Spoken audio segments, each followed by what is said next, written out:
美国核潜艇受伤是因为美国核潜艇用缸监测结果造假，还是美国的设置指标太愚蠢？恐怕这件事儿还让子弹再多飞一会儿。各位网友，大家好，我是刘小飞。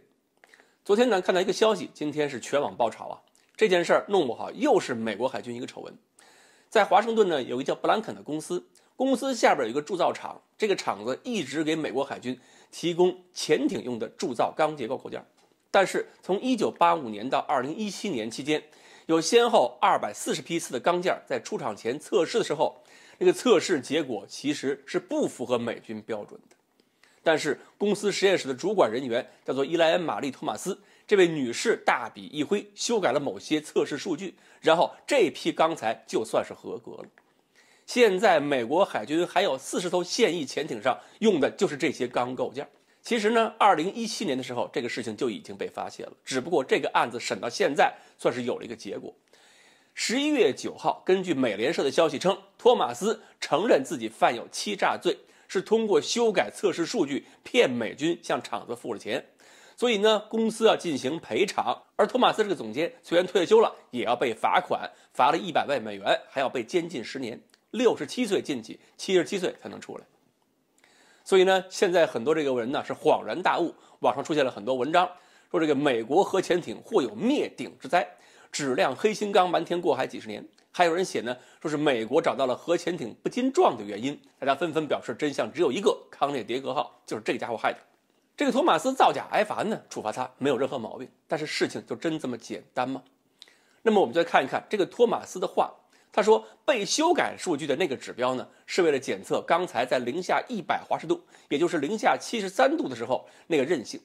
托马斯说这个指标设计就非常的愚蠢，谁没事琢磨潜艇在零下73度的时候怎么航行啊？你们美国海军是让潜艇在冰块里开，还是在液氮里边开？而且你们美国海军自己也承认了，这些钢材虽然有些指标不合乎标准，未来呢也要花很多钱去进行监测，要进行监控。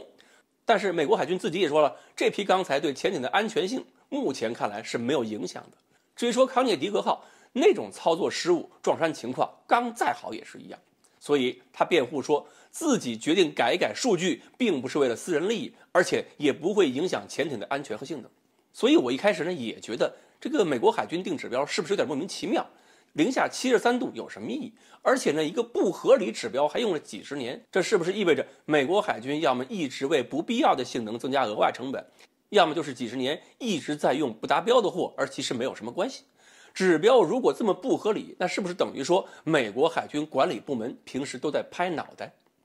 但是呢，行业内专家指点之后就明白了，这个真不是美国海军瞎胡闹拍脑袋，也不是真的要潜艇在零下73度航行，而是钢材的某些性能就是要在某些特殊环境下才能测得准。比如钢材在低温下会变脆，但是在具体什么温度条件下会变得特别脆，这个脆性转变温度要通过一系列不同温度环境的冲击实验来测定。而这个托马斯呢，就是带着侥幸心理在这个实验上造假违规。但是呢，这又暴露出的别的问题了。生产一个产品当然是要求厂家产品呢质量合格，那么首先就必须有个标准。